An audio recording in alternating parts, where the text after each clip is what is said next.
Hello everyone, welcome to the CCI series on tuberculosis webinars. Yet another feather in the cap for CCI. They have been doing some wonderful work in the medical education every Thursday, 8 p.m. and they are bang on. Now today's topic is worded very cleverly. It's a comprehensive and review. Two things usually don't go together in these days. It's a comprehensive review on diagnostics in tuberculosis. We all know that unless you have an accurate diagnosis of tuberculosis these days, more often than not, you fall in a deep pit down while treating the patient. We have some wonderful panelists. This whole thing is the brainchild of our own Dr. Vikas Oswal, who is a coordinator of the whole TV series. He has been recently selected as a member of the National Tuberculosis Elimination Program. Congratulations, Vikas, on that achievement. He's a pioneer in the public-private NGO partnership, motivated almost all the private chest physicians in Mumbai to join and work along with the public sector and have played a major role in their collaboration with the public sector. He's conducted more than 160 national and state level training sessions across the country in treatment of tuberculosis and credited with various national and international publications. So welcome, Vikas, and congratulations on your continuous achievements. Every week I hear something or other from your end. Thank you. Then we have my close friend, teacher, colleague, co-runner, Dr. Bhavin Jankharia. He was very specific to see to it that his white hair is seen, and I can see ample of them on his on his head. He is the person in radiology in the country, I would say. And when it comes to chest radiology, I'm sure somewhere down the line in the annals of history, probably it might be known as Jankhariology or something. I wouldn't be surprised these days. His subspecialty interests are chest, bone, cardiac radiology, interventional CT, and business of radiology and healthcare. He has written 6 books, 68 articles, over 1,000 invited lectures. He has been editor-in-chief, Indian Journal of Radiology and Imaging. He's been DNB teacher, and his latest book on computed tomography and interstitial lung diseases. Apart from everything else which is not mentioned in the CV, are the wonderful columns which used to come in the newspapers. Everybody used to wait for their weekly dose of laughter from these things. I see Dr. Camilla Rodrigues already there. She said she'll be there late, but she never is. Again, a very dear friend and teacher. She has been a consultant microbiologist and chair of infection control at Infiltrates Hospital, and current president of the Indian Association of Medical Microbiologists. She has 336 international and national journals and book chapters. And if something has been written and you see Rodrigues, accept it as gospel truth. Don't doubt it. And she's had 105 research projects, including collaborations NIH, Oxford, Wellcome Trust, and FIND. And her keen areas of interest is one of those which we are going to discuss today, is tuberculosis and resistance. And last but not the least, we have one of the very dynamic chest physicians in the country from Kerala. It has been the hotbed of COVID the whole time. And this gentleman, Dr. Narayan Pradeep, he graduated from Bijapur and postgraduated from Mysore, and is currently working as pulmonologist in Kerala Government Health Services as a junior consultant in respiratory medicine. I still remember the first video which came out of Kerala when 50 patients were being discharged from his hospital and the whole country actually stood up to salute you. He was the secretary of the Mangalore Chest Association for 2 years and organized 3 state-level CMEs on respiratory medicines in various medical colleges. He's got 12 peer-reviewed index journal publications and presented 3 papers in international conferences and total 8 papers in various national conferences. Welcome, Dr. Narayan Pradeep. So today's discussion, it's going to be a panel discussion, no presentations. If unfortunately somebody dozes off, it's my mistake. And we'll make sure that everybody is going to be wide awake through and through. I'm going to start this session with Bhavin's favorite quote. You know, you these days see reports on X-rays and CTs suggestive of active tuberculosis. And Bhavin already laughs on that. I can't see AFBs on these. It is his favorite quote. You can't see AFB on an X-ray. Bhavin, having said so, India is a vast country, 1.4 billion. Many don't have modes to do further investigations. What are the features on a basic chest X-ray which would not necessitate any further investigation? Sputum is always to be done. I'm not obviating that, but no further added imaging investigations to confirm a diagnosis of tuberculosis, starting with simple chest X-rays. So it actually, I mean, the only reason I said that we can't see AFB on X-rays and CT, I because wouldn't follow you. I don't want to put Camilla out of a job. That's the only reason. Otherwise, it's fine. All right. So age matters, and I think that is. I mean, I don't think we have to say that, but it's nice to reiterate that everything that I say now is based on radiographs of people below the age of 30, because the moment the same appearances occur in older people, you start thinking of neoplasm, you start thinking of other etiologies. So with that understanding, probably the sure shot or pathognomonic feature that would tell us that we have TB in the lungs is a cavity without the presence of volume loss. The challenge is that the moment you have volume loss, your hilum is elevated, you find linear opacities in the apices and the upper lobes. You don't know whether it is post-infectious with reactivation or just post-infectious. So in a pristine lung without evidence of prior TB, in a patient below the age of 30, if you see a cavity or a cavitated nodule, that's almost always going to be TB in our country. The second sign would be what we call infiltrates. I don't use the term, my father still does. And infiltrates are streaky opacities that you see typically perihilar, again, upper lobe, without volume loss. And these are what we now know as tree and bud appearances on the CT scan. But you see them as fluffy shadows. And again, in the right context, that is also suggestive of tuberculosis. The third pattern would be seeing an infiltrate kind of lesion with a hilar or a paratracheal node. So you'd see widening of the mediastinum or enlargement of the hilum. That would also be suggestive of tuberculosis. So these three, as far as lung and mediastinum are concerned, and then seeing CP angle blunting with a pleural effusion, which would also tell you most certainly in a younger patient that you're dealing with tuberculosis. I Unilateral. mean, expanding this question further, I love this play of language which you always do. Now I'm going to use it. Pristine lungs. I've never used the word pristine lungs. I would say the chest X-ray is clear. Now I'm going to use it pristine.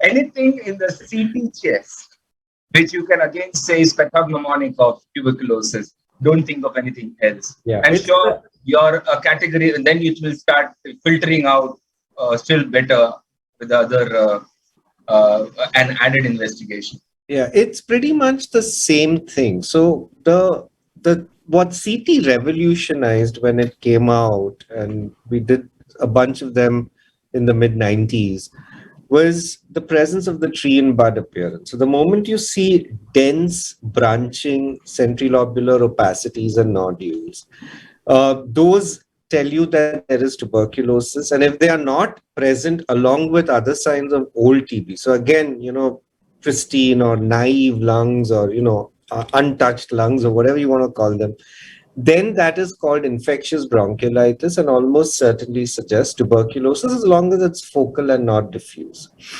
Again, cavities matter. So if you see a cavitated nodule, and invariably we'll see the tree and bud around those cavitated nodules, that tells you that we're dealing with not just TB, but active TB. Like I said, we don't see AFB on the CTs or the X-rays, but we can suggest that you may see AFB on sputum if you're going to do it in that particular setting. Then, of course, seeing miliary nodules, again, seeing foci of lung disease with necrotic lymphadenopathy. In fact, one of the sayings I have when I teach residents is that if you see a necrotic lymph node, and what does necrosis mean? Greater than 75% of non-enhancing lymph node on a contrast CT. A necrotic lymph node in a patient below the age of 35 in our country is always tuberculosis unless proven otherwise. Does not mean that a non-necrotic lymph node can't be TB, but necrosis does not occur in other conditions. The only caveat, and I have to keep hammering this, is that if you see a necrotic lymph node in the prevascular space, right, which means where the thymus would be, then you must worry and always biopsy these because you want to make sure you're not missing out lymphoma. But otherwise, cavities, tree and bud, pleural effusion, miliary nodules, standard stuff. I mean, rewind back 1996, 1997, when we used to have this clinics in Sion Hospital in radiology, and that is the time the CT had just come in and it was getting better. And every time we used to see tree and bud, and everybody used to, "Arey, aaj dikha tree and bud, that's tuberculosis, tuberculosis." Only after a while we realized that it's not the holy grail. Tree and bud can represent many other things beyond tuberculosis. So my honest submission would be like, how much does a CT add to, I'm again talking at a mass level, 1.4 billion, not Mumbai. How much would a CT add in the right clinical context beyond an X-ray? So when would you actually advise for a CT when the X-ray is already showing something suggestive? Would you still go ahead? How much does a CT actually add to the wealth of information when it comes? So when it comes to the lungs, it doesn't. There is absolutely no reason. A very important point for all to go home with. I mean, the problem is, and I guess this is the forum to say this, right? We now suffer from, what is that word that I keep using? It'll come back to me. But the basic context is that with succeeding generations of radiologists and pulmonologists, we're losing the art of reading radiographs. And as that ability to read radiographs keeps going down, then obviously you move on to other things which are clearer and simpler. And one of the reasons why people are pushing so much for artificial intelligence is simply because there aren't enough radiologists today who can read radiographs well. The younger lot is not interested. The older people are fading away. My dad is 85. I mean, there are 3 people of his generation left. There are about 10 in Mumbai, and so maybe about 100 in the country between the ages of 70 and 85. And then below the age of 60, nobody wants to read X-rays. I mean, in Mumbai, you have 3 radiologists below the age of 60 who read X-rays well and talk about it. So what I'm trying to say is that it is a challenge. And so if you don't have that ability, then you obviously would start doing CT scans. And the same is true of pulmonologists. A lot of younger pulmonologists are just that much more confident with CT scans than radiographs. But if you know how to read both well, you don't need a CT scan for lung TB when the findings are straightforward. However, and here I will go completely the other way. The moment we see a suspicion of lymphadenopathy, paratracheal widening, hilar prominence, I think we underdo CT scans those times. And my reasoning is that we are missing lymphomas, we are missing thymic tumors, we put them on AKT because we think all lymphadenopathy or all mediastinal widening is TB in our country. No, I think those patients, we should do a CT scan, confirm what we are seeing, sometimes biopsy if required, and then move on. So lung, CT really not required, mediastinum, yes. Yeah, I don't know how many times am I going to say through this symposia, stop doing what you're already doing and start doing what you aren't. So, and I'm sure I'm going to repeat this again and again and again and again. There are so many things. There are so many things which we miss out, and there are so many things just for the ease of convenience we do it. To me, a CT is a poor man's, a rich man's X-ray, and an X-ray is a poor man's CT if done well. So moving on, Bhavin, you spoke about lymph nodes and necrotic lymph nodes are more than 75% unless proven otherwise. The other conundrum we face in our country, for the benefit of viewers, I'm bombarding Bhavin with all these questions because obviously radiology comes before microbiology. Ma'am, don't get offended. Camilla is going to really make your life difficult when she comes up. It's the actual reason is Bhavin wants to disappear early, so I'm trying to put I it. had a prior commitment after No 8:30. problem. So, Bhavin, I was just saying that lymphadenopathy in our country is a big conundrum, like whether it is sarcoid and whether it is TB. Anything on CT which can conclusively tell me that this is sarcoid, or anything on CT which can conclusively tell me that this is TB, or if you want to follow Dr. Ritesh Agarwal's famous diagram of a sarcoid TB, which is a dual entity together. That is something which is very commonly done. Put them on steroids and AKT together. But anything which can be on either end of the spectrum, which can be easily differentiated on a CT. Yeah, so I think we must accept the fact that PGI is a tertiary referral center, especially for sarcoid, and their experience is very different from the experience of everybody else. Ritesh does wonderful work, but I think we should understand that in the real world, you need to be able to differentiate and work things out. So the algorithm we use, again, I'm talking of patients below the age of 30, 35, is necrosis versus no necrosis. If I have definitely necrotic lymph nodes, again, greater than 75%, not one little speck of necrosis, then that is TB unless proven otherwise. Now, if I have non-necrotic lymph nodes, I will look at the lungs even more. If I see perihilar, fissural, subpleural nodules, which we get with sarcoid, then that combination is suggestive of sarcoidosis, but you would still generally do a biopsy for that.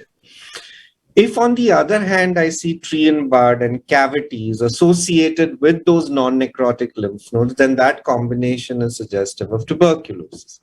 If the lungs are absolutely clear in a setting where we have non-necrotic lymph nodes, then the only way is to biopsy, because that's then only how you would figure out. But even there, if your pathologist says it's non-caseating granulomatous disease of indeterminate etiology and your microbiology is negative, you still need to use your clinical judgment to decide whether it's purely sarcoid or whether you want to cover for sarcoid and TB. But that's how you narrow, and it works. I mean, very often we've seen that if you very closely look at the lungs, you can see subtle stigmata of sarcoid that otherwise would have been missed. So it helps to put everything together. You're muted, Kumar. You spoke about biopsies. Now, in these days, we are just not interested only in the diagnosis. Our diagnostic requirements have increased, whether this is resistant or sensitive. I know it's TB, fine. But now I want to know it's whether resistant or sensitive, and I need to poke in a needle. Now, I am a pulmonologist, so I'm biased towards the endobronchial ultrasound, but everybody knows the limitations of endobronchial ultrasound. First is the cost, and second is the paucity of the tissue. CT undoubtedly gives us a large amount of tissue. I don't want to get into a national level debate over here, which is better, which is worse at this point in time, but I want you to tell me which all lymph node stations can you easily tackle, or rather which you cannot, because I feel there are only one or two which you cannot. Most of them you can. So can you just simplify that a biopsy in the lung is not a no entry zone? Right. So in the lung, we would only biopsy if there are mass-like lesions that don't look like TB, right? I mean, the rest of the times, if you have cavitated lesions, your sputum should be positive. I'm asking you about lymphadenopathy. Yeah. So that's why I was just coming, I was just clarifying that and coming to lymph nodes. So supraclavicular nodes, ultrasound. Excellent, and something that our guidelines actually don't mention because they've left them out. One of the things we do when we see lymphadenopathy is always look for supraclavicular on the CT. And if you find them, do a good ultrasound guided biopsy. They're very easy to sample and you get excellent material, better than doing surgical excision, right? Surgical excision actually misses lymph nodes sometimes. And I'm not even comparing right now with EBIS or anything. It's straight ultrasound guided biopsy versus surgery. You took care of microbiologists don't hit on us. Okay. Then when it comes to mediastinal nodes, what we cannot sample is AP window and hilar nodes if they are small. Everything else can be done with CT. So very important take home for all. Like when you have a lymph node in the mediastinum, we shouldn't have an attitude that it cannot be biopsy. If you don't have a radiologist who is not willing to do it, a pulmonologist will do it. If a pulmonologist is not willing to put the EBUS, a radiology guy will do it. But gone are the times that, you know, what happens to the supraclavicular lymph node, because you feel it, it's always almost biopsied. But because the same node is in the mediastinum, we always almost leave it alone because it's an untouchable area. That attitude, that viewpoint has to go. Get in the tissue. Because as Vikas is now going to come in and tell you that treatment paradigms have changed. And unless you have adequate pathology and microbiology information, it's not going to work. Bhavin, I've got two specific questions for you more before you rush. We come across a lot of times PET scan being done in the diagnostic workup for tuberculosis. Where would you place it, or you would not consider this as all as a diagnostic modality for TB? Indirectly, you end up diagnosing TB with a different stereotype. No. So if the patient has PUO and standard tests have been normal, and you do a PET CT to make a diagnosis in a patient with PUO and you find TB lesions, that's fine. I mean, that is now a part of your pathway. But to do PET CT in the diagnosis and staging of TB, and I'm telling you, we do it. We get referrals, and I always wonder why. So theoretically, right, when PET started, and now we've been doing this for 12 years, right? It is expected that the functional change on treatment will be earlier than morphologic change. So what I mean is, if you did a PET and you found active lymph nodes or active lung lesions, and you gave AKT, and then 3 months later you wanted to see whether the patient is improving or not, you're not bothered about clinical parameters, you're just saying on imaging, then the activity will reduce earlier than the size will reduce, as happens with lymphoma, etc. And so theoretically, it's been that maybe someday in the distant future, when PET CTs become as cheap as chest X-rays, maybe then you could use activity as a marker to follow up patients with TB to see if they are responding, given that 20-30% of TB naive patients land up having resistant TB to begin with. But to use it in clinical practice, even today, I just don't see the justification. Maybe a one-off case, which is really, really tough, and where there is a judgment call made after a lot of thinking once a year, perhaps fair enough. But on a routine basis, to subject people with known tuberculosis to PET, just because you want a whole body thing to see, neck nodes have gone, chest nodes are still there, abdominal nodes are gone, something else, the spine lesions were there, they have improved, not improved. No, I don't think PET CT has any role to play in the routine evaluation of TB. So Bhavin, if I were to put it very simply, if some physician thinks of a PET CT because he is not able to make a diagnosis, he should just tell himself that I am making a wrong call, and he will be right 9 out of 10 times. Yes. And keep going. So guys, just imagine that if you are thinking today that for this gentleman, I want to do a PET scan, just review the whole case, Kumar, and tell yourself you're making a mistake. No, but Kumar, if it is so suppose you've got non-necrotic lymph nodes and you suspect that there could be a chance this is lymphoma, or the lymph nodes are heterogeneous and you want to know which one is the most active to help you biopsy. We're not talking of that. We're talking of patients who have definite TB, and then you're doing a PET for that. If there's a diagnostic conundrum, is it TB, is it something else? Yes. Then yes, then PET is useful. Yeah. In fact, I was just about to say that we have a microbiological fall and rise, clinical fall and rise, radiological fall and rise. As Bhavin said, when the PET becomes very cheap, then you might have a metabolic activity fall and rise as a marker of resistance, for all you know. Bhavin, last question for the day before you escape for go to the bar. I know you're going to the bar to dance. You don't have any other work. Last question. We have been speaking about pulmonology because we are chest physicians, tuberculosis. But we know TB doesn't limit itself to the lung. And we know without a tissue, we really can't move forward in the treatment of tuberculosis. What areas in the body, excepting the brain, which is a neurologist, neurosurgeon's foray, excepting the brain, what areas in the biopsy, in the body, you cannot do an image guided biopsy? Are there any regions which you cannot access? I mean, unless it's in the spinal cord, or as you said, in the brain, everything else we can target. So even if there is a para-aortic node, you will go in. Yeah, People are scared that it's para-aortic, it's retroperitoneal, we will not be able to reach. We can. I don't know if you have time, but the problem is people have got more and more scared as time passes by. I don't know why. So unless I biopsy the aortic wall, beyond that, even if I by mistake puncture a vessel, as long as the INR is normal and as long as the coagulation parameters are normal, nothing happens. I mean, people have forgotten we used to do blind translumbar aortograms. Patient lying prone, L3, L4, what was it, 11 gauge needles, stab it in the patient, remove the stillet, blood goes to the ceiling. So there were blood spots on the ceiling of that X-ray room in Sion Hospital. Then you attach a glass syringe. Part of that. Yeah, attach a glass syringe, inject. So we used to do all that. The French do trans-aortic biopsies. They put in 20 gauge, 22 gauge needles through the aorta into pre-aortic lesions. They are the only country where they do it. Most other people don't do arterial, but people do transvenous biopsies. What is TIPS?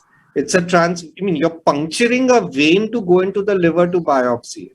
So all of this is just in your mind. Once you realize that the only harm happens when you don't follow protocol, when you biopsy, even if the patient is on clopidogrel and don't stop it, those are the problem areas, not actually physically going in. I mean, we don't have, so I guess it's true for you in EBIS as well. We are dependent on the body's ability to stop bleeding, or God, or whoever, right? As long as the coagulation parameters are normal, the body takes care of itself. If the coagulation parameters are off, you're doomed anyway, and then you have no justification, right? So that's all. So there's no area that you can't biopsy, but there may be patients where you can't put a needle in because medical conditions. Patients have medical problems. So before Bhavin goes, I can only tell you guys, radiology is quite often enough to reach a diagnosis of TB as long as you can find a white-haired radiologist around you. There is one question in the chat box for Bhavin sir. Yeah. Okay, so Bhavin, you'd like to take questions before you go? I'll take them. Yes. Okay, I'll just. How accurate is AI-assisted software in picking up active TB on X-ray chest? So, I'm sorry. I laugh whenever people talk of AI because in trials where they want to show whether it works or not, it's very accurate. In real life, no. So we still have a long way to go with AI deployment. I mean, it's already being used, but it's used in internal practices where then the radiologist is still looking at the X-ray. Using mass AI, maybe another 10, 15 years for this one specific question. But that's about it. AI can do narrow question-based answers, single questions to be answered, and that will happen sooner or later. Okay. Not now. Ma'am, now Bhavin is going to go, and so you can, moment he departs, you can safely say that radiology is rubbish and microbiology. Never there. Never. I've been diagnosed stuff and we've been looking till the stuff. Guys, the two people down there in your screen below, like I'm so lucky that I have both around me. Most of my job is done. I'm almost being like an RT officer. One goes to Bhavin and second goes to Camilla, and I get my work done. We together, last week or last month, the two of us landed up in Arizona together. No, Camilla? Thank God you came back from the desert.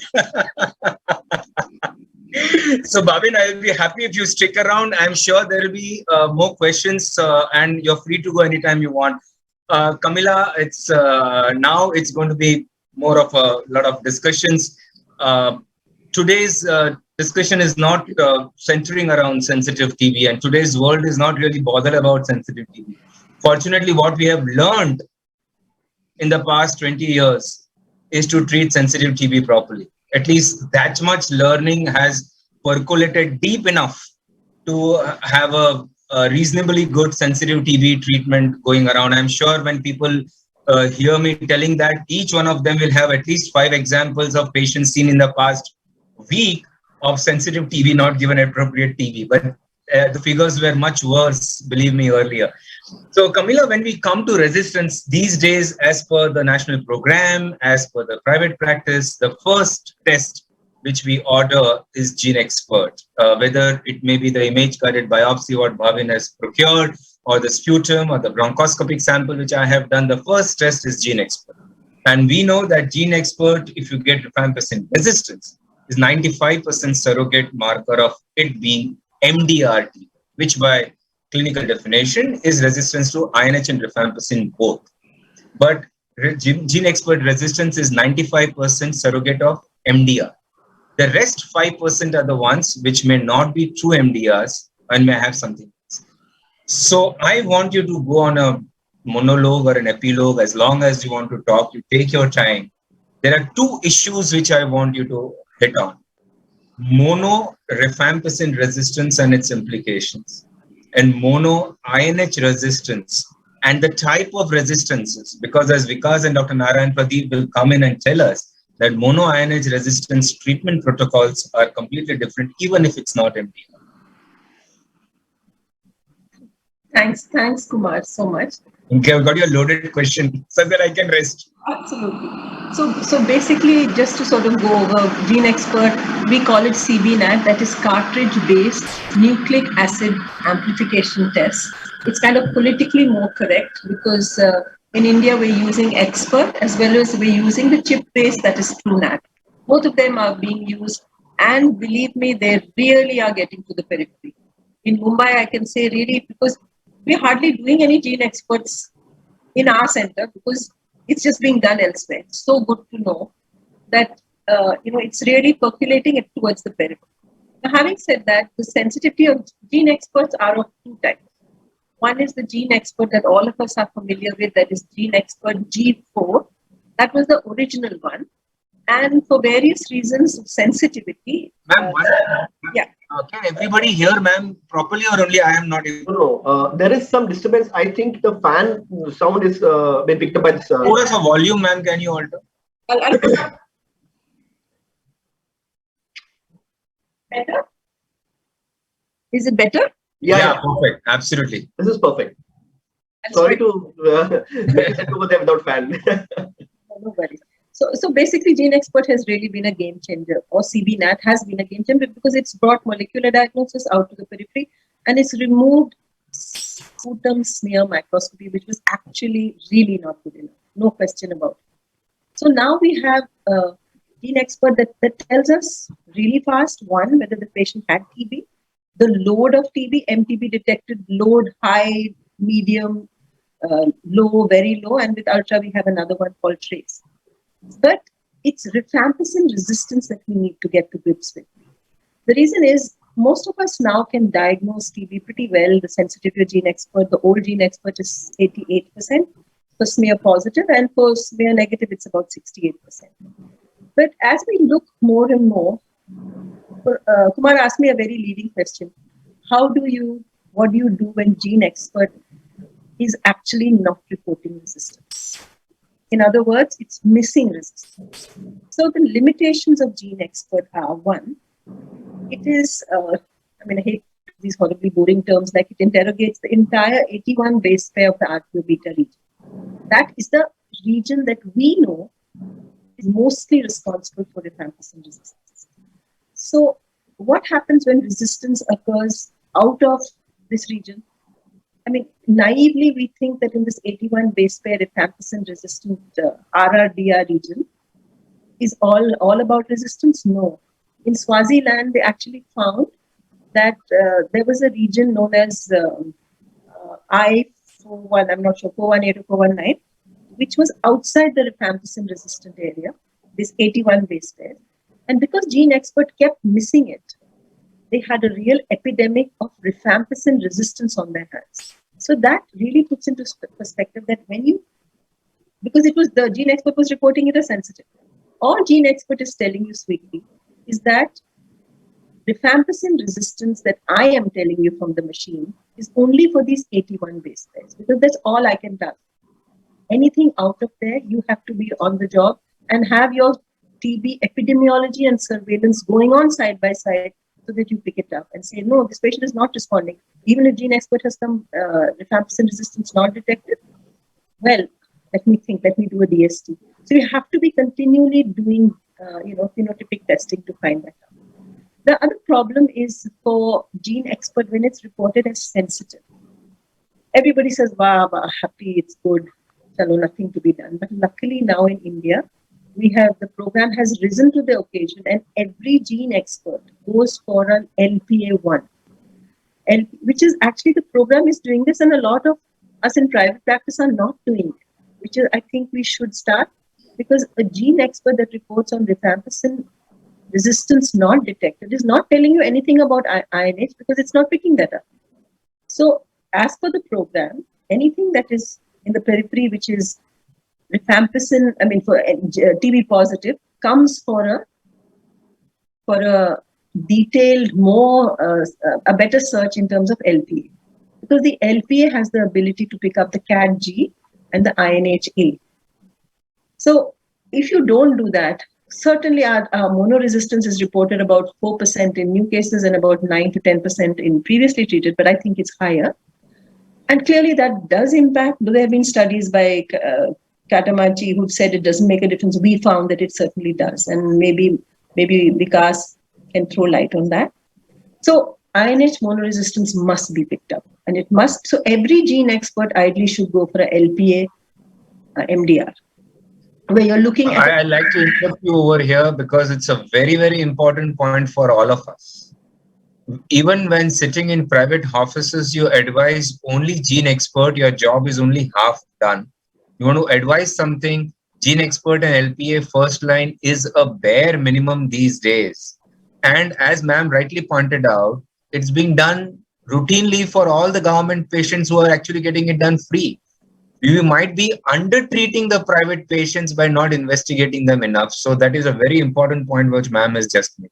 Sorry to interrupt you, ma'am. You can continue. Absolutely. Great point, Kumar. We need to stress this because it should be done, and we cannot let a patient go on full drug treatment when INH may be resistant. Yes. And the other thing is INH is actually a precursor. They found enough evidence to show that INH, once it becomes, it may be a precursor for the patient subsequently developing MDR slowly down the line. The other issue is that, of course, we know that rifampicin resistance is the specificity for rifampicin resistance detection is something all of us need to know about, because it's a probe-based test. It's not telling us exactly what the mutation is, and it cannot differentiate between synonymous. Synonymous means a silent mutation and a real mutation. A non-synonymous. Those are very high-tech words. Forget it. Just basically, it cannot. It tells you rifampicin resistance if it just fails to pick up a probe binding. So there are a lot of silent mutations such as Q513, F514, A533. So there are mutations like this which will give you rifampicin resistance detected, but actually it isn't rifampicin resistance. So you may be tempted to, oh my gosh, he's rifampicin resistance, and it's because it's not that the test is wrong. The test is actually just picking up a silent mutation. And a silent mutation is something that though the gene is saying there is a mutation, it doesn't translate into amino acid. It doesn't translate into really becoming resistant, okay? The second point is that when you see a gene expert, there are two types of gene expert. One is gene expert, the old one, G4, which is used in the program. And the second one is expert ultra. Now, gene expert, as we were using it earlier, we used to find that patients who had a very low rifampicin resistance very low load of MTB, and this happens quite often, especially in EPTB, especially in HIV, especially in pediatric TB, the load may be low to very low.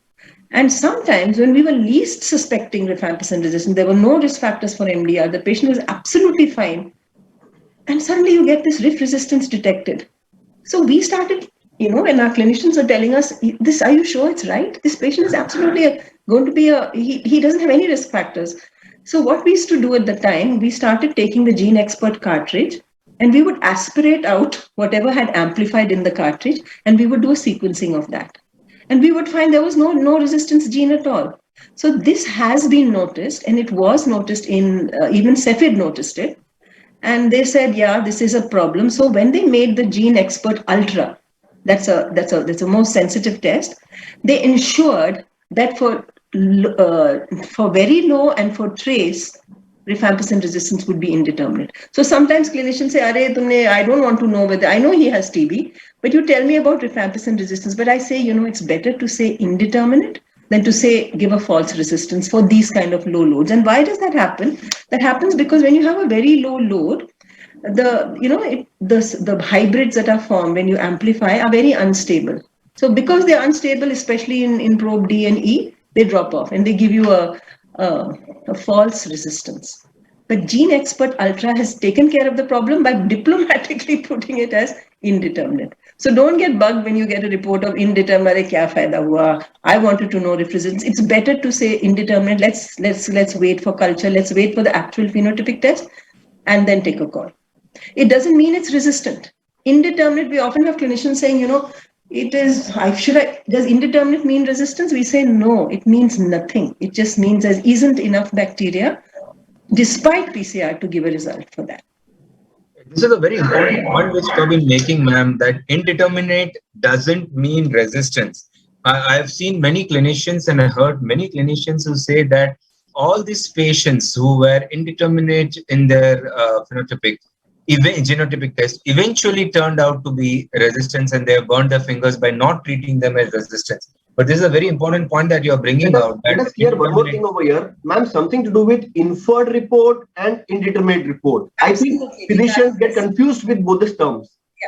So in fact, we have written to Cepheid in an article that's just coming out, or maybe it's come out already in IJTLD, I don't remember, where we have said, the Gene Expert guys, it is your responsibility when you're using G4, that is the old Gene Expert, don't write gene, and we're kind of unsure, say resistance inferred and not resistance detected. The reason is resistance inferred. Now we're seeing a lot of that in LPA. Today, for example, the LPA strip, if any of you have noticed the strip, it has the same rifampicin resistance determining regions divided into 5 regions. So you go from, say, from lower down, say each has about 8 genes put together. And within that gene, they've actually given mutations only for the most common ones. So the most common ones, so say for rifampicin, are 516, 526, there are 2 mutations, and 531. So the other mutations, what about the other mutations? They are not spotted on the LPA strip, but if they are not binding to the wild type or to the normal, the normal good old TB, it will come as wild type 2 missing. With that, we have to infer that there is resistance. We don't know where it is. We don't know what it is, but we should be cautious. Somewhere beyond the, areas of these strips over there. Yeah, so it doesn't give you a mutation. Our life is really nice when you have a wild type, say 3 missing and a mutant band 3, wild type 8 missing and a mutant band 3 present for rifampicin. Wonderful. That means wild type 8 encompasses the region from 528 to 532. And the 531, which is a band, is there. So you say, wow, perfect. But what if that mutation is not on the strip? And it does happen. And more we are seeing that some mutations are they're not common, not so common, but at least we get an indication that, oh, one of the wild types has not bound. So there may be something going on, which the strip doesn't have the 4 normal or usual common mutations. So we need to be alert. These kind of resistance inferred is what we need to definitely culture. So if you get an inferred on report, consider is at resistance. And if you have indeterminate on report, it won't be resistance, but you need to wait for the DST to Absolutely. Absolutely. So any indeterminate, any resistance inferred, you need to do the DST, because the DST is going to tell you really whether that resistance meant anything, whether that indeterminate was S or R. And it's a final one. Perhaps depending on the risk for MDR, you will treat accordingly and then tailor up or tailor down. Whatever. Having said that, ma'am, at this point in time, another categoric point we need to make is there are no cases where we don't need to do DST. Every patient should be subjected to DST either way, because that's going to be eventually the final word. Ma'am, that's about the rifampicin resistance and the whole confusion around it as to why we may sometimes land into problem despite having a gene expert sensitive or otherwise sometimes.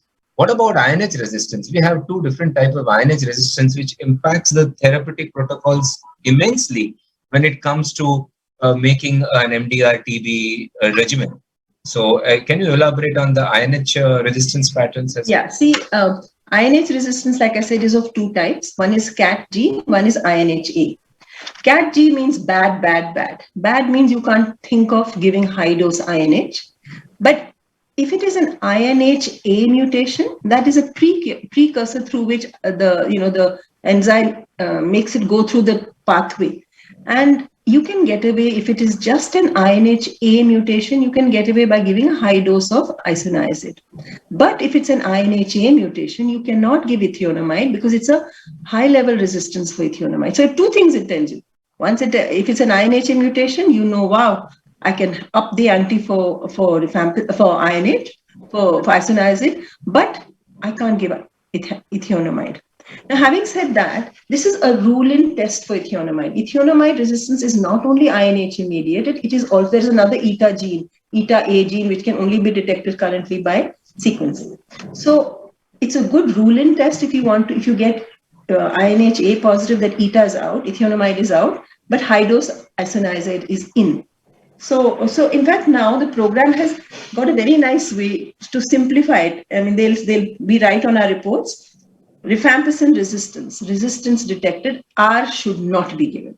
If it is CAT-G, we write resistance detected, H high in brackets should not be given. And if it is an INH-A detected or not detected, that's fine. That's it. But sometimes we're seeing both. INH-A and CAT-G, which means you can not give isoniazid and you can't give ethionamide. So spoon feeding. Yeah, it's so. Yeah, we need don't call that spoon feeding. That's taking care of our work. What happens is sometimes when the people like us private lab, people like us don't need spoon. They need RT tube to put inside the data. But if you're lucky enough to get always reports from publicity, it's okay. But if you get a report from a private lab, then he gets jumbled up over there, sir. No, fine. So, Narayan, this is where I want you to come in. Ma'am has very beautifully... Ma'am, you can on the fan for some time, ma'am. Sorry. Yeah, I'm going to do that. So, Narayan, like ma'am has so beautifully explained the INH resistance pattern. And Vikas must be having actual real-life data as to what is the incidence of INH monodrug resistance. It changes the therapy. It's not MDR, but INH monodrug resistance. Now, how are you going to design a therapy for INH monodrug resistant patients, depending on the resistance profile which you have received? What all drugs are you going to include? Thank you, sir. The first thing is that once we in the periphery, especially, what happens is patient is diagnosed with tuberculosis, and as per program, we start the drug sensitive treatment and we send for LPA. Or the patient has diagnosed as tuberculosis by gene expert or TrueNet in the periphery, and we start the drug sensitive tuberculosis and we send for LPA. So once the patient takes for 1 week or 2 weeks, sometimes depending upon the logistics issue, report comes, and we then call back the patient and we inform them that you are having TB, and some of the drugs what you are taking may not be sufficient and you may require additional drugs. At that time, actually counseling matters a lot. The patient tells, I am already taking since 1 week, 2 weeks, 3 weeks, and I am very much comfortable. My fever has subsided. I am eating well. Then why do you want to change the drugs? And sometimes patient is not available. We have to call him once or twice, thrice to call back to the hospital that look, your report has come now, and he will becomes little aggressive. Why you are telling so late? Even though we had informed him that it will take some time to get the second report. So the patient comes to our hospital again. Then we do a pre-counseling, and we subject him to all the basic investigations again, and we, depending upon the LPA report, we design a regimen for him. So if it is INH is to be avoided, then we replace it with levofloxacin, depending upon the body weight. Then what happens is, to the patient, earlier he used to be from the program, he is taking the FDCs, that is fixed drug combinations. So number of drugs will be like 3, 4, depending upon his body weight. And once we change the regimen, like individual drugs we give, the number of drugs becomes more. So patient becomes little apprehensive. So I was taking only 2 or 3 tablets. Now suddenly becomes 10, 12 tablets. So again, counseling becomes more. So we have to tell him that this is all the 3 drugs are same. Only 1 drug is changed. But again, because it is given individually, drug number is more. Then again, once he start taking, because of psychological this thing, he takes more drugs, then he feels it is causing more gastritis, causing more discomfort. So more and more counseling is required for this when we start the MDR. So it is basically a teamwork. We have to inform the periphery people where they have started the treatment. Then the health workers gets little apprehensive. So this is drug resistance TB. It cannot be handled by me. But again, the program clearly tells that even the drug resistant TB, INH monoresistance, H monopoly regimens can be given in the periphery itself. So basically it is called as H mono or poly regimen, and the patient gets IN, instead of INH, he gets the levofloxacin, then rifampicin, pyrazinamide and ethambutol for 6 months. And sometimes it may be extended up to the 9 months. And again, after the 3rd month onwards, Narayan, I interrupt you here. Irrespective of the type of INH resistance, you just replace INH by levofloxacin and give the other 3 drugs. Am I correct on that? Yeah, we replace the INH and we give irrespective of the type of INH resistance, whether it is INHA or CATG or dual, you just replace the INH. Okay, fine. Yes. Then once we start the treatment, and after we do the follow-up monthly, and depending upon the culture, at least 1 culture at the end of the 3rd month, then at 6 months, if it is negative, then we stop at 6 months, otherwise we extend up to 9 months.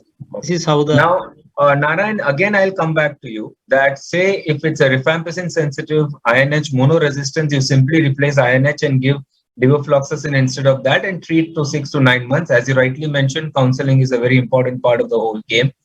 In view of MDR-TB and along with rifampicin resistance, if you have INH, now can you tell me what would be the difference approach in the shaping of the regimen of MDR-TB? What drugs would be included or excluded depending on CATG and INHA? Yeah, that will be totally different. I think Dr. Vikas will comment now. Okay, fine. Drug and the treatment part, I think. What I'll do is I will come to that in a more circumventitious way such that it becomes more clear. Yes. But in this point, ma'am, since we are discussing resistance, Dr. Alpa Dalal from Thane has please pardon me. I have a habit of calling everybody by first name, but that's the way I am. I'm so sorry. Dr. Alpa Dalal has a question from Thane regarding moxifloxacin resistance. I'll just read out her question. Where did it go? There you go. Discordance between genotypic and phenotypic. In moxifloxacin resistance, here it is. For moxifloxacin sensitivity, you see discordance between genotypic and phenotypic test, sensitive on genotypic and resistance on phenotypic and vice versa. Important question is, which one is to be believed? Mane to kya mane? Actually, that's a difficult question because Alpha is known to produce with difficult questions. I'm surprised she's given only one as yet. Essentially, what we need, I'm going to be a little boring just now, but just to tell you, the gold standard that we always believe in, phenotypic DST is the best. It's the most wonderful thing. It's the gold standard. Actually, when we started doing phenotypic DST, that is with culture, we do the midget DST, we actually set inappropriate. I put my hand on my heart and say that the WHO and the entire TB community did it slightly wrong.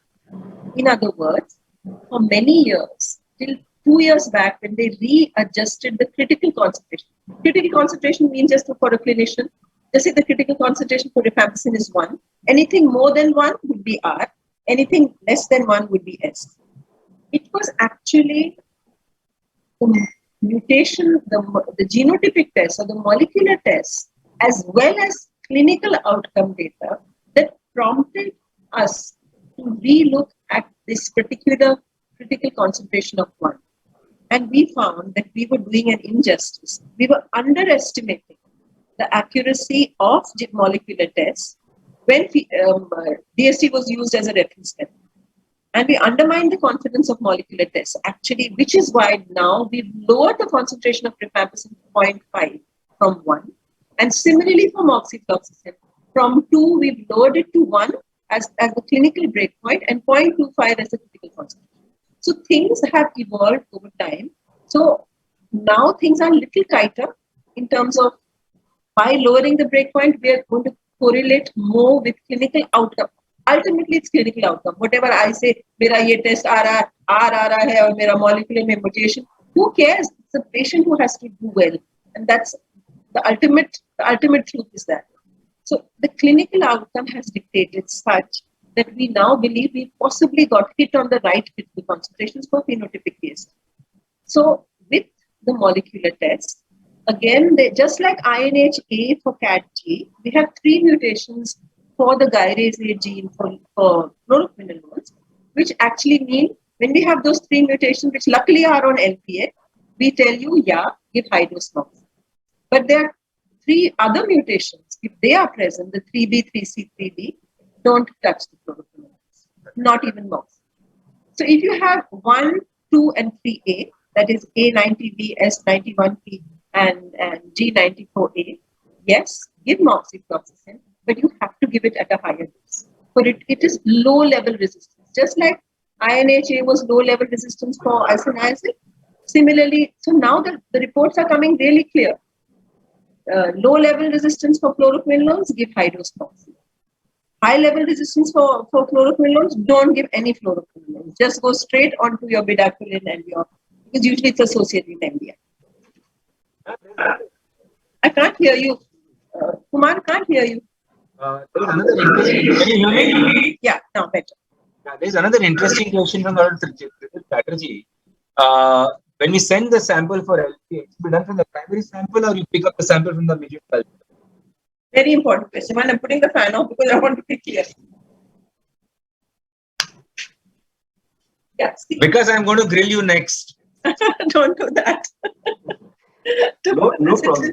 As it is, I'm made kachumbar of enough. But anyway, so see, there are 2 things. When we get a sample, of course, the advantage of molecular tests is that we're doing it directly from sample. We want to, the main reason for molecular, we want to get the results out fast.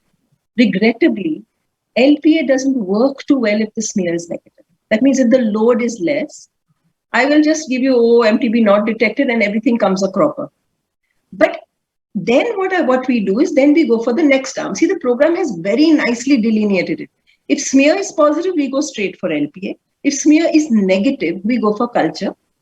Of course, we will be doing, if resistance is detected, we'll go back to doing culture. So essentially, everything is in the end, everything is cultured also. Yeah. But so if the smear is negative, we go for culture. And from culture, we do an LPA for a rapid test, instead of waiting then another 10 days for the DST, which is anyway being done. So you may get a situation when the smear is negative, paucibacillary pulmonary TB, or if it's an EPTB, a node you've aspirated, where we've not done LPA, because LPA is not going to work well. So we have to culture it out. And as soon as if the culture comes positive, we will do an LPA from that, and we'll give you a result on LPA molecularly, because that comes in 2 days. Whereas DST of that culture will take another 10 days. So time is of the essence. So when we ring up our patients sometimes and say, Bhai sahab, aap jaldi aapke doctor ke paas jao. Nahi madam, hum nahi ja sakte hai.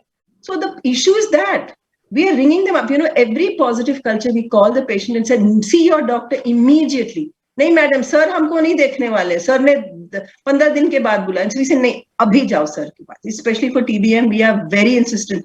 We call them day after day and say, have you been? See, the responsibility lies with all of us. We have to ensure the patient is getting his treatment spot on. We can't just say, oh, you've turned out a report, अभी तुम्हारे सहारे.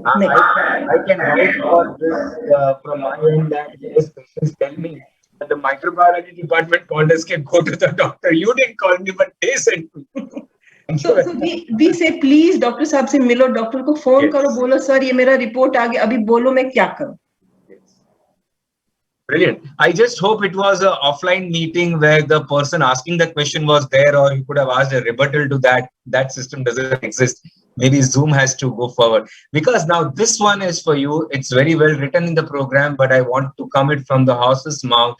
Dr. Shravai, who has asked you that if your gene expert is rifampicin resistance, the LPA goes for first line and second line both.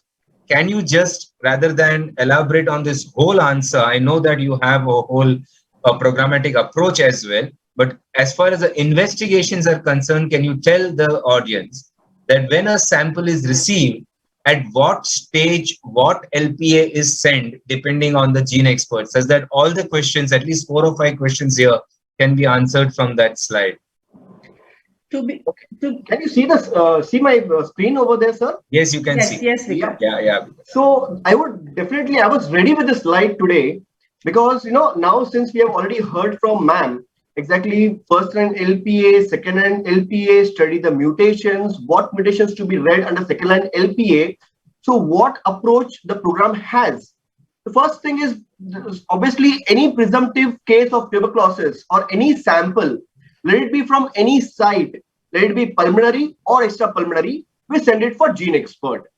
The moment you send a sample for gene expert, we accept 2 samples from the patient. One, we run a gene expert, and the moment it is resistance, you don't need to send a second sample.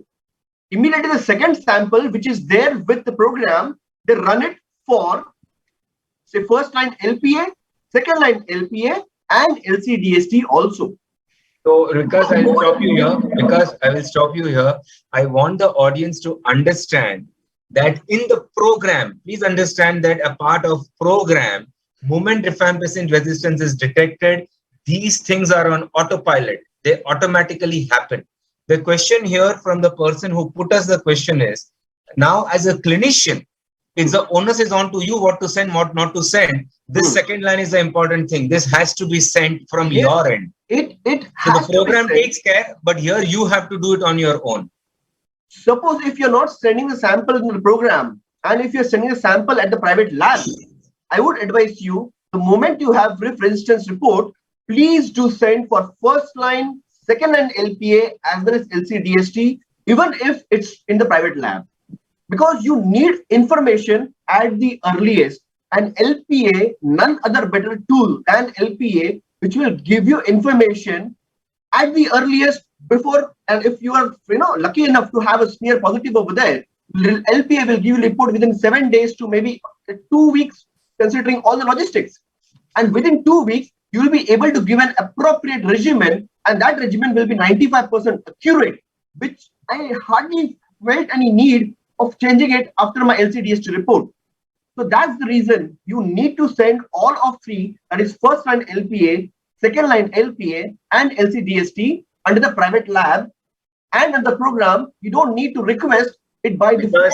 Please tell the audience, what does LC stands for in the DST? LC is liquid culture, and once it is positive, DST is drug susceptibility test. Of these 4 drugs are being planned, 5 drugs are being planned under the program: pyrazinamide, bedaquiline, clofazimine, moxifloxacin, linezolid, and delaminate.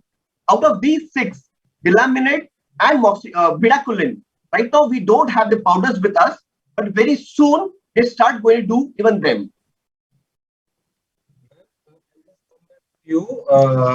And when we do it in a private lab, we do it in a solid media or the LCDST?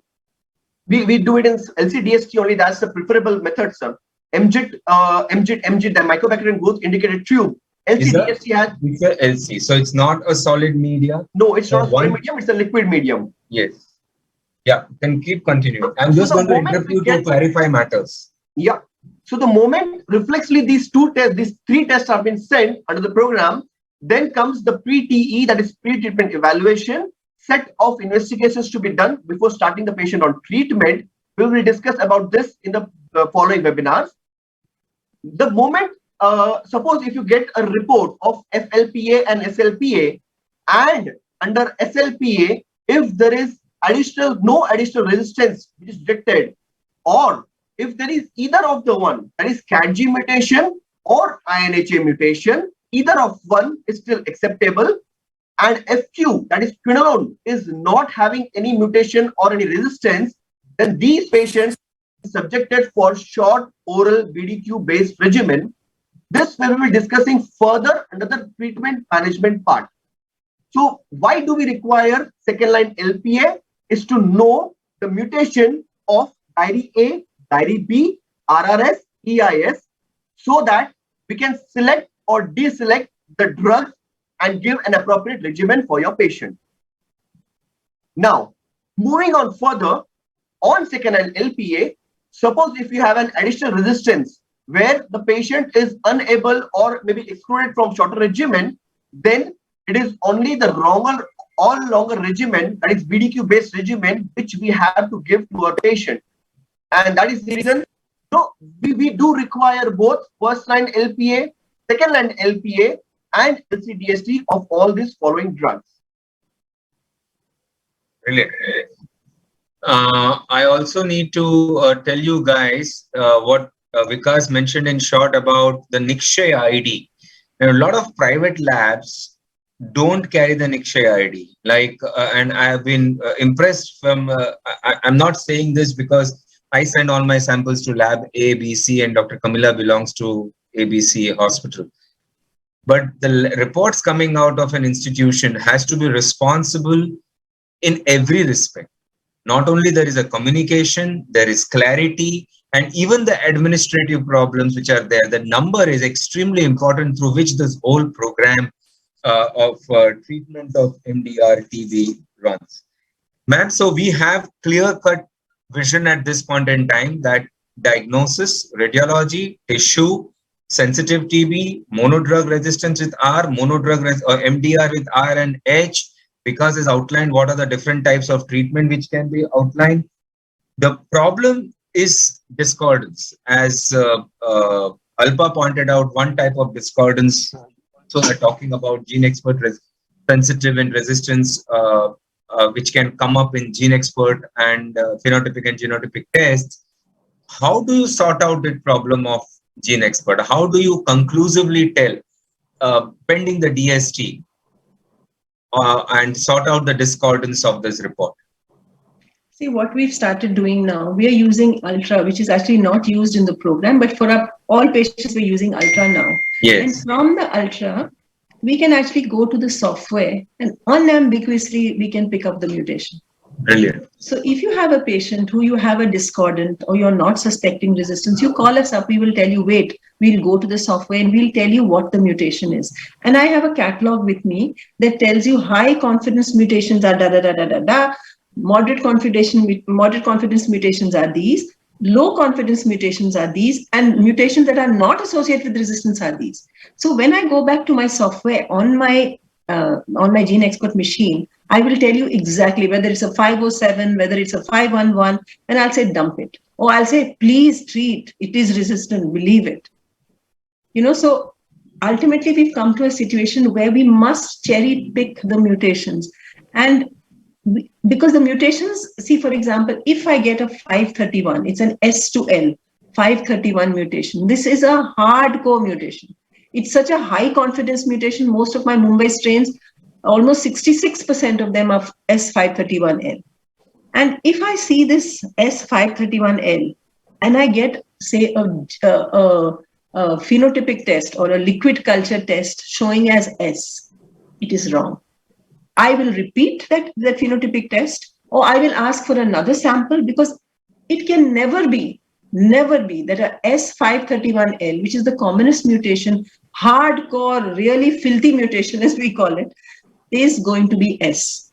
The phenotypic test is then suspect in such a situation. Similarly for moxifloxacin, the 3B3C mutations that are the D94N by Y, D94, these mutations are hardcore resistant in fluoroquinolones.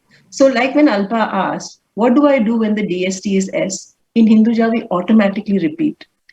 And if we get it S again, we will put a rider, please send a repeat sample to reconfirm.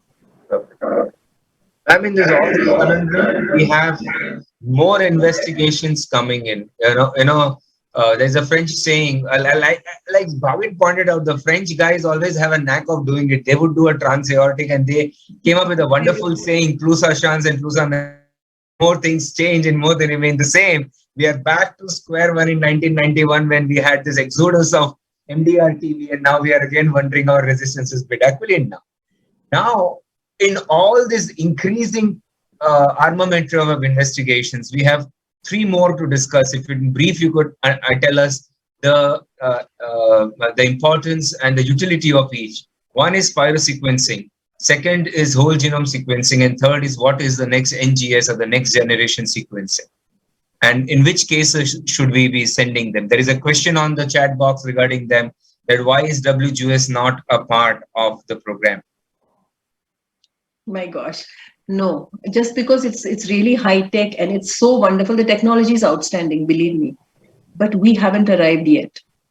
The reason is that the three types of sequencing methods that are used today are pyrosequencing. Pyrosequencing is the most basic. Most basic to me, it's just a little better than LPA. And we found really good results with CSF. When CSF expert is negative and we really suspect TBM, somehow I don't know how, I have no scientific explanation how pyrosequencing actually works so well for CSF. It doesn't work so well for EPTB pus or other samples, but CSF it really works well. So we are very happy to do a pyrosequencing exclusively for CSF because TB meningitis comes with so many headaches. Patient has got a paradoxical response. Patient, is he really cannot be moved off steroids? Is it drug resistant? So many issues come in. So when you want to up the ante for steroids, you have to be sure that he is not drug resistant if your gene expert is negative.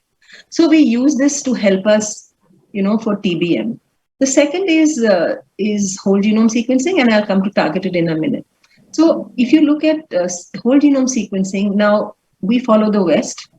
Everybody says, wow, UK has moved to whole genome sequencing. But when but see, the issue here is really important. They actually use whole genome sequencing for all their TB samples. But when we went to Birmingham and we asked them, hey, what do you do for second line drugs? They said, oh, we don't see MDR. We don't have that problem. Do you? We said, we do.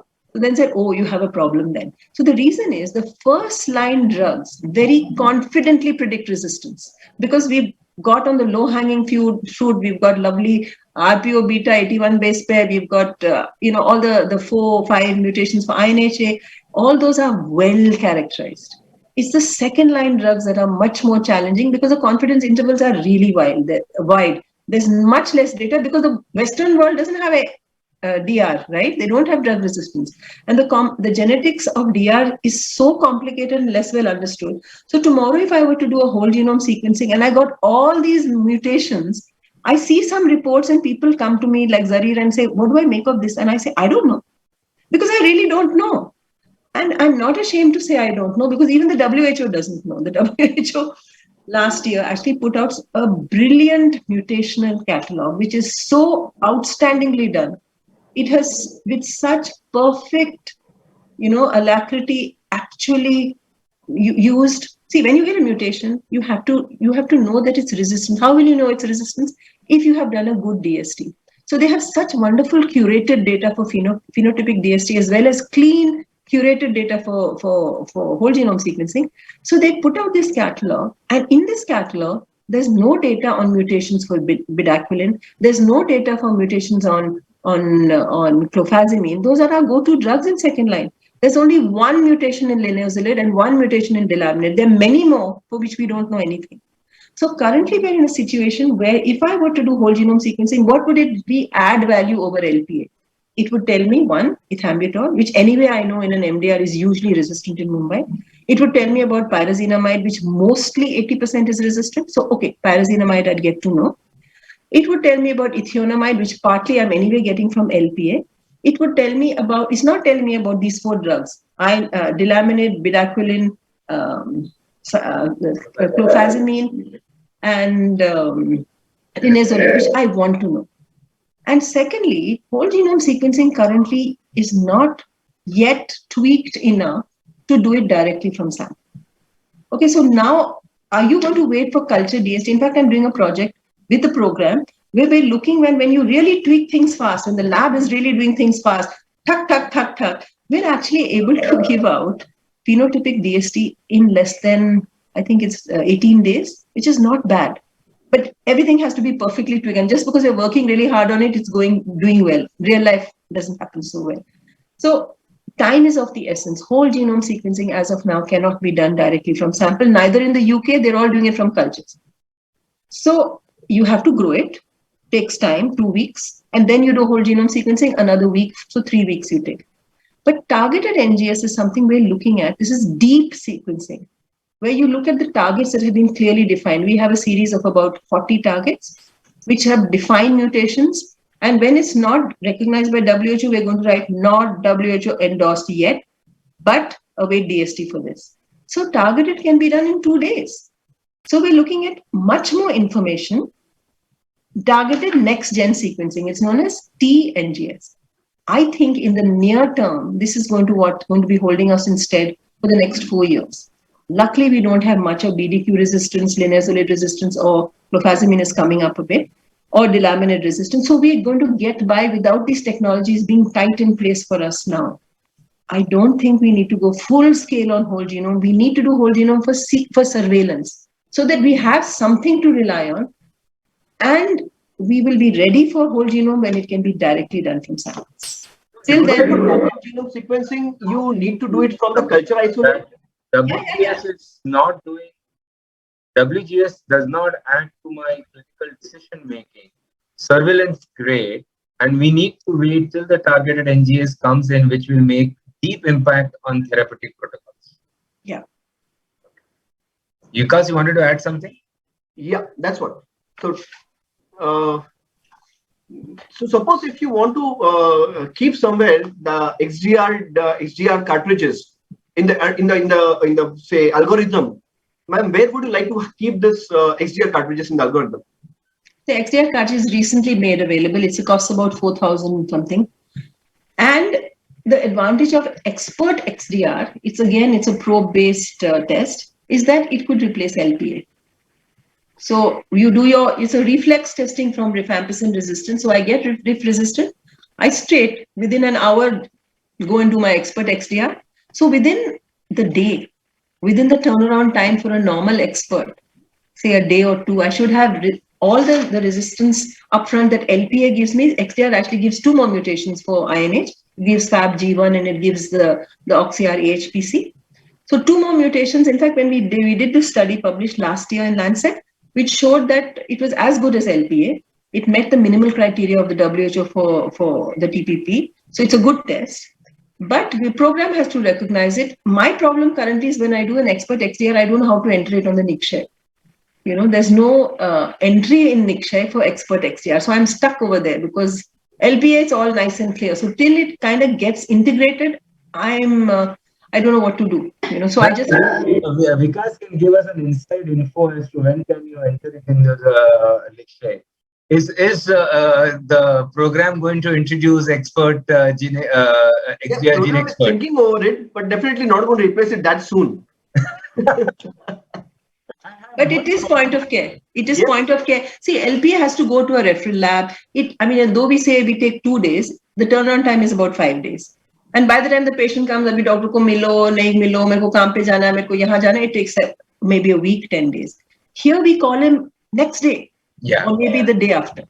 So everything happens much. We have time on our side with expert XDR. Put it that. I have a comment on. Can't hear you, Kumar. Can't hear you. I have a comment on your very candid remark when you said I don't know. There is a Gujarati poet. I'll speak in Gujarati and then I'll translate. He's Shabuddin Rathod. કે હું નથી જાણતો, ઈ જાણવા કેવા માટે મારે ઘણું બધું જાણવું પડે. In short, to tell I don't know, you need to know a lot. Only then you can say what you don't know. That's cherry picking, which is far more easier. So a salute to you to say that, because then I know how much you know. You know a lot. Big No, I don't. The more I do TV, the humbler I get. I'm so happy for you. Then there is one interesting question on the chat box. How does TrueNat compare with Gene Expert? Dr. Tridip Chatterjee, he is extremely busy on the chat box and there are many more questions from his side. How does TrueNat compare with Gene Expert? That's Dr. Ganesh Narvade, I'm sorry. It does compare, okay. It is, I mean, if it is done well, if all your reagents are well done, well serviced, it's a good test. Brilliant. Because this question is for you, though it is, we know that we are discussing only investigations and not therapeutics, but Dr. Pratik from Chhattisgarh wants to know what would the approach to a patient with suspected DRTB and no molecular diagnostic facilities in the vicinity. Is there going to be a state when the program does not have any diagnostic facility in the vicinity? No, right now, each and every area has been covered by the program. Yeah, I do believe that maybe the distance would be a matter over there, but definitely program has tried to reach each and every facility, provide each and every facilities to each and every remotest area of the India right now, of the country. Yeah, and Dr. Kishan Kumar Gupta from Rajasthan has his boxing gloves on.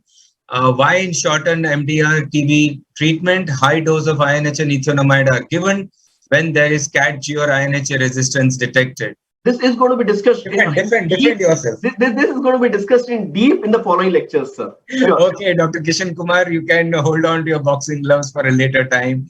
What else? I'd like to answer one question in the chat box, that even if there is a CAT-G mutation and which is showing isoniazid resistance, the particular doctor, respective doctor, have attended 100 such patients where he haven't replaced INH, isoniazid, with quinolone, and his patients have been doing well. So I won't name the doctor over here, but just to give it this answer, that there is something called as fall and rise phenomena. You know, when you don't replace your isoniazid, even if you have known isoniazid resistance in your particular respective say test, then definitely patient will improve for a particular period, maybe 3 months, 4 months, because rifampicin, ethambutyl, pyrazimide is still working for your patient. But down the line, maybe after 6 months or maybe after a year, there again will be an increase in the resistant bacilli. The bacterial load of the resistance will increase, and that will lead to deterioration of this patient. So if you see the follow-up of this particular patient who have not been replaced with isoniazid with some other sensitive quinolone drug over there, then definitely the follow-up will be positive of this particular patient. Maybe the concerned gentleman who has put in this question will give us an answer. But ma'am, there is an interesting question. I'm not sure whether I understand it very clearly. Dr. Gyanchakra Mishra wants to know what are the various PCR inhibitors that may be present in the sputum and can be avoided. I don't know whether it's referring to food particles or something of that sort. No, this is a good question, because sometimes, you know, we do Gene Expert and it comes and we can't report on it, because Gene Expert has an inherent control which will allow us an SPC, which takes care of, if the PCR doesn't go to fruition, we will say PCR MTB not detected. So we need to know that a normal PCR is going to happen. So they actually spike it with Bacillus globigae, and we know that there's an inhibitor in the sample. Blood is a big inhibitor. Hemoglobin is a big inhibitor, you know, and there's lots of other ions, magnesium, things like that, which are inhibitors. And some patients who are having hemoptysis, we sometimes can't get a Gene Expert out of it. So we have ways to tweak it by which we get rid of the inhibitors, but it is a huge problem. But luckily for Gene Expert, it tells you, you know, there's an inhibitor issue, we cannot report. Dr. Anjal Anjavar from Maharashtra, I don't know whether it's a comment or a question, that we are doing a comparative study between TrueNat and CBNat. I'm aware, ma'am, you have done one, right? Yeah. And you have found the results almost comparable. One not better than the other. Yeah. One question to ma'am from my side. Suppose if we have a limited sample and if you're suspecting DRTB in such case, and we are unable, stuck over there, that we are not going to get some more sample, or maybe next sample for some next test. So which test would you like to run on the particular limited sample, ma'am? Precious sample. Vikas, you put me on the spot. See, if I'm enjoying the laughter. This happens all the time, because you do an FNA. Where is our radiologist? You put an FA, he gives me a teeny tiny drop in the needle. Teeny tiny drop, I can just see in the syringe, and then they say, now you do gene expert, you do LPA, you do culture. In such a situation, we'll call up the physician and say, is it really urgent? If you're suspecting DRTB, and they say, no, we can wait. If they can wait, I'll go for culture. But if it is really being suspected for DRTB, and I would then put my money first on a gene expert. I would like to add a comment over here, ma'am. I don't know whether I'm doing right or wrong, but maybe I'm getting a maximum yield out of it. You can just rectify me if there is something. So what if I happen to do an FNAC or maybe final aspiration, or maybe a biopsy where the sample is very less, what I do is I just put it in a falcon, I add 5 ml distilled water to it, I just shake it very vigorously on the spot, and the same sample I divide it by 2 immediately, snugly tight fit, and then send it for both the falcons for a particular respective test. And surprisingly, I also do get a good yield. Even gene expert comes positive, even the LP or the culture is not expectedly coming positive, ma'am. So is this technique right of dividing the sample or shaking it with distilled water and then given to you in the limited samples? Yeah, what we do in class, generally in such a situation, we would put it into culture, and after 5 days, it's called a culture enrichment. So I put it into a midget vial, and after 5 days, I will do a gene expert from the midget vial. Okay. So I'm allowing it. No, what you're saying, I got your point. But, it's just a little teeny tiny. I don't want to miss both. You're lucky that you have got results. But if I dilute it too much, both sides, I may not get culture and I may not get gene expert. So we call this culture enrichment. We put it into the midget vial. And after 5 days, give it some time to grow. Then I will take a little out and try and do a gene expert. So do we need to inform you that this particular precious sample, and we are expecting all the tests to be done from this? You tell us, please do culture enrichment. We'll do it.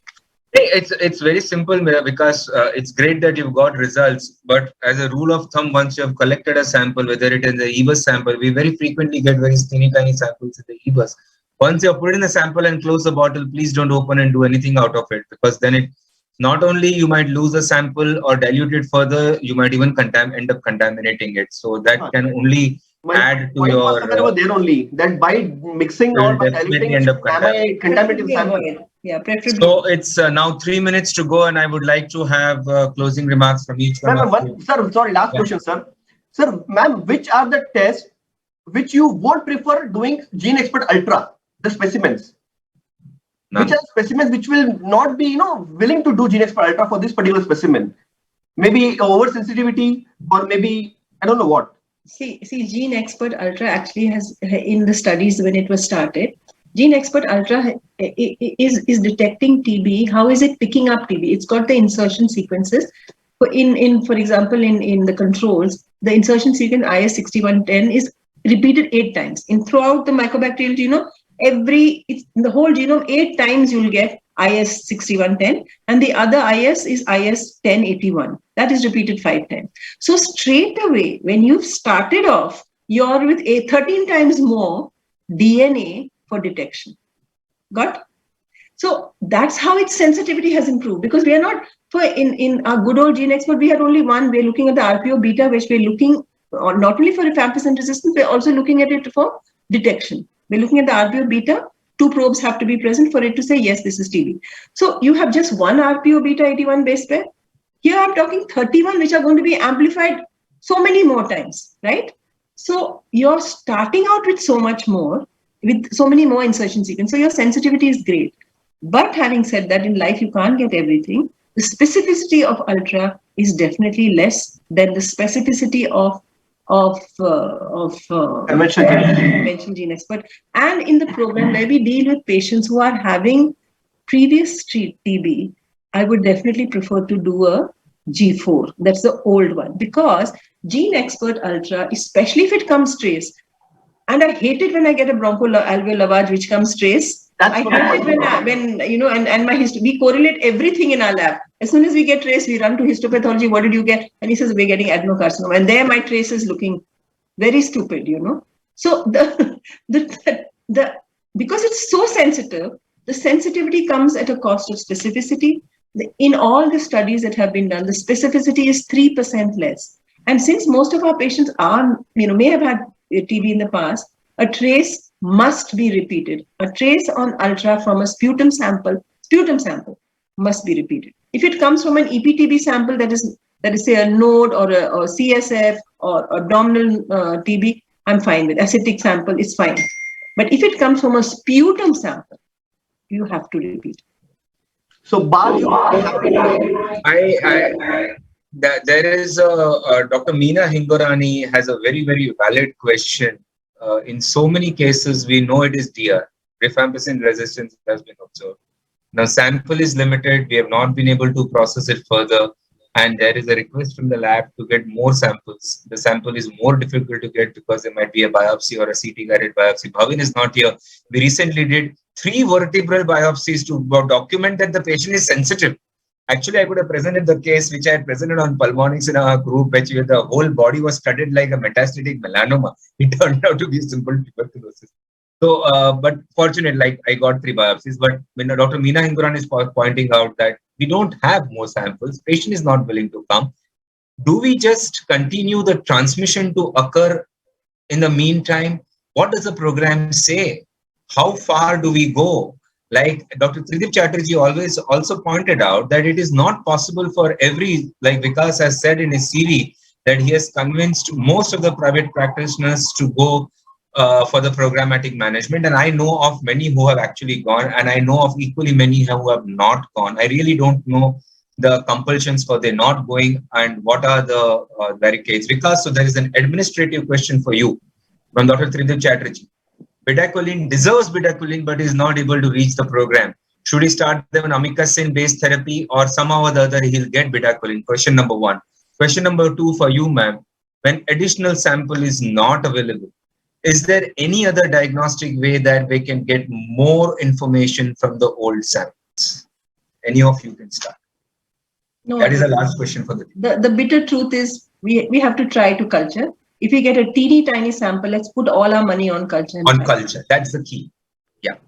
Because so, logistic question for you. Logistic question is, please build up network. There's where I switch up always. You need to have good rapport with your colleagues. Please send the patient once. We will refer it, write it down, sign it, stamp it, and give the patient back to you. And I can promise you from my personal experience that you will never be able to read what Vikas has written. Because we are on national TV, I told you I'm with my boxing gloves. And a fantastic discussion, guys. Now I am being greedy over here, sir. Last. Sorry. Extremely sorry. I know I won't get to hold ma'am so long, but the last question. Yes. Sensitive sample report telling sensitive, everything going good, good adherence, patient good compliance, weight-based regimen. Still not responding, something to do with therapeutic drug monitoring. Now, I have not crossed. I have not asked a single question. Therapeutic drug monitoring and program has not yet approved therapeutic drug monitoring. Ma'am, why? What's the reason? You being a national expert or of a technical committee also, why therapeutic drug monitoring is still not there in the program? And what are the limitations of this therapeutic drug monitoring? And how much should we rely? Especially on rifampicin and isoniazid. Camilla, we have had so many patients with these TDMs and we just upstage the disease treatment and they do so fantastic. No, because I have ended up giving even 1200 mg of rifampicin and patients doing super fantastic. Yeah. But only after approving therapeutic drug monitoring level low, blood level low. So why the program has not adopted it? Why TDM is not in the national program? And first question, a comment that low therapeutic levels can lead to suboptimal response and a suspicion of resistance. When the patient is sensitive, it could just be a low levels. And the next question, ma'am, that why TDM is not a part of the program? I think they're going to start. See, we're currently still grappling with getting microbiology diagnoses everywhere. Okay. Once we get everything on board. But it's, you all will bear in mind, where were we 10 years ago? We've come really a huge, big, long way, very long, fantastic way. True, true. Give us another 5 years, we'll be there. The reason why we give rifampicin empty stomach if the therapeutic drug levels are low, and isoniazid, a gap between rifampicin and isoniazid. That is isoniazid to be given in the afternoon. Ma'am, what's your take over this? Yeah, we actually did TDM, not me, my biochemistry department, and they showed that when the drugs are given together, depending on the acetylation of isoniazid, you have people who are rapid acetylators and slow acetylators. If you're a slow acetylator, it will continue to, these two drugs, strangely, INH and rifampicin are antagonistic to each other. Can you believe it? The basic drugs we use in TB, they don't go hand in hand. But why do we give it everybody some? Because it's so convenient. If we tell everybody dopair ko lo, who's going to take it? So we've taken care, we've hoped that it will overcome, but most of the patients who are slow accelerators, we prefer to give them in the afternoon, so that antagonism doesn't continue together, So should it be only when the therapeutic drug levels are low? Only. Separate the... Yes. Okay, so the message to be given over here, basically, suppose if the patient is sensitive on Gene Expert and LPA, think of resistance, maybe resistance, or maybe the drug levels are low. So first get a therapeutic drug level monitoring if it is available in your area. Even if not, please contact ma'am. She will help how to get the sample from remotest area of India, of the country. Once if the levels are low, you can double the dose of rifampicin or isoniazid as per the therapeutic drug level monitoring levels, and give rifampicin empty stomach and isoniazid to be given after lunch. Maybe should be separated over here, and only in the cases where the therapeutic drug levels are not being maintained. Absolutely. Great. Absolutely. Great. So I finally take everyone's permission to wind this up, but I would like to have closing remarks from each one of you. Dr. Narayan Pradeep, any closing thoughts, closing remarks on a review on investigations? The last 10-12 years, we have come a long way in the management of tuberculosis. And even in the peripheries, even the remotest areas, we are able to reach with the most widely available diagnostics. And we are able to trace the patients also with the NICSHA. Even the patients who are diagnosed in Bombay are coming to Kasaragod and taking treatment. We are getting the reports because of NICSHA. Even after 1 week or 2 weeks, even though the patient has migrated from state to state, we are able to get the reports. So diagnosis of tuberculosis, and we are able to give the proper treatment to the patients, whether it is drug sensitive and drug resistance, we are able to tell sooner, and we are able to modify the regimens. So in the public sector, we have come a very good way, and we'll be giving a patient-centered care. Thank you. Vikas? Even if you don't send sample in the program, my first request to you all would be please send samples in the program. Patients' money gets saved. You can utilize the respective money or the respective amount in some by treating his ADR, or maybe utilizing hospitalization. Program right now is giving all the samples free of cost. And if you fail to send a sample in the program, then at least give a request of Gene Expert, LPA, and even first line together. If it's sensitive case, if it's resistant case, please do not fail to send first line LPA, second line LPA, and LCDST, all of them together, so that you can make an appropriate regimen in the initial days itself, than waiting for the LCDST, which comes after maybe 6 weeks or more than that. I think we've come a long way. Really, like we said earlier, I think the face of TB has completely changed. People are now looking to microbiologically confirm DRTB, which is the way to go. But there is still miles to go before we sleep. For me, it's about 20 minutes before I go to sleep. So the parting remarks from my side is, we have a fantastic discussion. I just like to summarize that an X-ray or a CT scan does not show AFPs.